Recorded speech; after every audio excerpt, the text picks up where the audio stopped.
awal datangnya, dan kami nyusul 6 bulan setelahnya. Dan kami yang memantau dari nol, bahwa setiap kegiatan itu kita lihat, kita setiap hari kita pantau terus ya progresnya. Bahkan ketika lantai bedroom, lantai ground itu dan lantai 1 itu sudah jadi, itu kita tinggal di situ di RSI itu. Saya tinggal dulu di lokasi Rumah Sakit Indonesia ketika masih dibangun konstruksinya. Jadi nggak bener kalau misalnya di situ ada sarang-sarang para pejuang seperti yang dituduhkan oleh mereka. Ya, lagi-lagi ini adalah sebuah bentuk frustasi dan depresi ya, karena mereka tidak bisa mengalahkan para pejuang, mereka tidak bisa mentarget para pejuang. Akhirnya mereka berusaha mencari pembenaran. Oh, kami nggak bisa mengalahkan mereka karena para pejuang ini bersembunyi di bawah rumah sakit ya, dengan alasan ya agar mereka ntar bisa mengosongkan rumah sakit dan mengebom. Ntar kalau sudah tidak terbukti ya, mereka akan berdalih lagi, akan berkicau lagi dengan kebohongan-kebohongan lainnya. Begitu ya.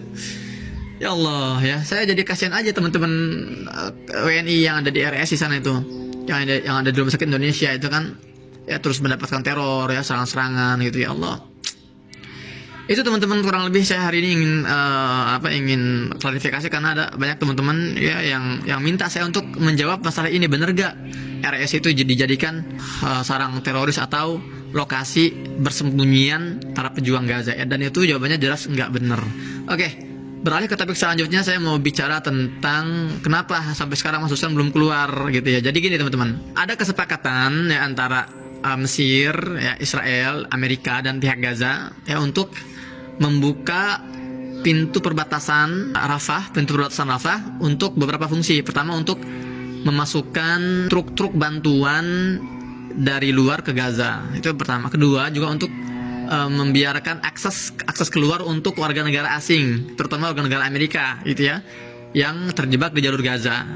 Dan ketiga, fungsinya adalah untuk mengeluarkan korban luka parah yang harus dirawat di Mesir, karena di Gaza sudah tidak mungkin dirawat itu. Jadi ada ratusan, ada ribuan bahkan jumlahnya kan. Itulah transaksinya. Oke, pihak Mesir, oke, kami akan buka untuk orang-orang asing yang mau keluar, tapi syaratnya apa? Kami harus dibiarkan masuk untuk membawa bantuan-bantuan truk kemanusiaan. Oke, sepakat. Pihak Gaza gimana? Oke, pihak Gaza juga kami akan biarkan warga asing keluar, tapi syaratnya apa? Syaratnya saudara kami yang terluka parah ini harus diperbolehkan keluar untuk dirawat di Mesir. Oke, sepakat. Nah, itu sempat berjalan beberapa hari tuh. Sampai 3 hari yang lalu, para warga negara asing keluar kan, termasuk Bang Onim diantaranya kan. Kemudian truk bantuan juga masuk gitu ya, untuk dari Mesir ke Gaza. Nah, tapi malah ambulan yang mengangkut orang-orang sakit, pasien-pasien kritis itu nggak dibiarkan keluar. Padahal pihak ambulan di Gaza ini sudah koordinasi dengan Palang Merah Internasional dan sudah koordinasi dengan PBB. Dan itu sudah disepakati. Oke, silakan kalian bergerak sekarang dari Rumah Sakit Ashifa menuju border Rafah, menuju perbatasan Rafah. Baru keluar dari pintu Rumah Sakit Ashifa, baru keluar itu dibom bam oleh jet tempur. Saat itu 15 orang meninggal. Bahkan kabar terakhir itu 25 orang meninggal dalam serangan tersebut. Ini membuat pihak Gaza marah. Loh, kan kita sudah sepakat untuk mengeluarkan orang-orang sakit ini, pasien-pasien ini gitu. Kenapa dibom gitu kan? Ya, lagi-lagi pihak Zionis ini berdalih, oh itu karena di dalam itu ada pejuang yang bersembunyi dalam ambulan. Astagfirullahaladzim. Terus kemarin juga ketika Zionis ini membombardir tempat penampungan air terbesar di wilayah utara itu di Zatar, sampai sekarang warganya itu terpaksa harus menghadapi krisis air bersih itu karena tempat penampungannya dibom.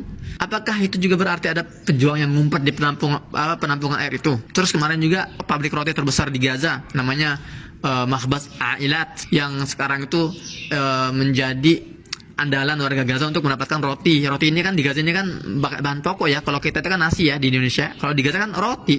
Dan itu ada pabrik roti. Itu dibombardir juga, dibom kemarin tuh. Dan sekarang nggak bisa beroperasi. Apakah di situ juga ada para pejuang?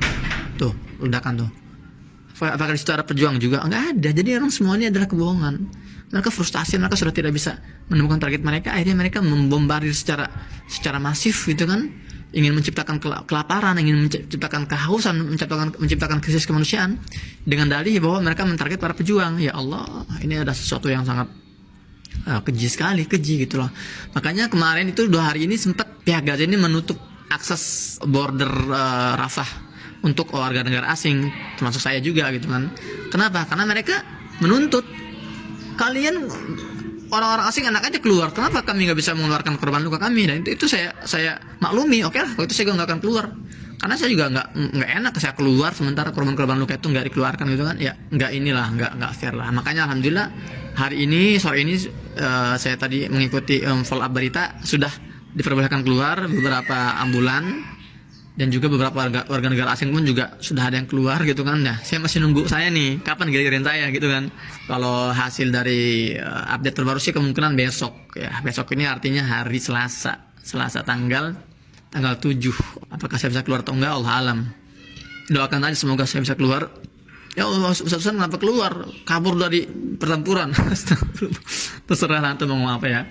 Tapi saya di sini terbatas. Ya, pergerakan saya di sini terbatas hari ini karena kondisi yang sangat riskan sekali, ya, terutama untuk anak-anak saya dan istri saya. Kemudian juga saya juga tidak bisa maksimal turun ke lapangan untuk eksekusi program, ya, selain juga memang karena ada dentuman bom sana sini, juga karena memang bahan-bahan logistik yang harus saya bagikan pun itu sudah terserap sangat banyak dan sudah tinggal sedikit lagi, sudah hampir gak tersisa. Jadi sekarang itu solusi yang sangat logis untuk warga Gaza adalah pintu perbatasan dibuka selebar-lebarnya dan selama-lamanya agar bantuan-bantuan truk ini bisa masuk, termasuk bantuan dari Indonesia nih yang sudah kemarin dilepas oleh Presiden Jokowi. Ya, apakah sudah masuk ke Gaza? Belum masuk, masih ngantri sana tuh di wilayah Mesir gitu kan. Jadi keberadaan series ini pun nggak terlalu berdampak besar ya, karena ya kita nggak bisa bergerak bebas gitu kan. Internet juga kita terbatas ya, kemudian juga listrik juga terbatas ya. Insya Allah saya harus menarik diri dulu ya, mencari tempat yang lebih aman untuk keluarga saya, evakuasi sementara.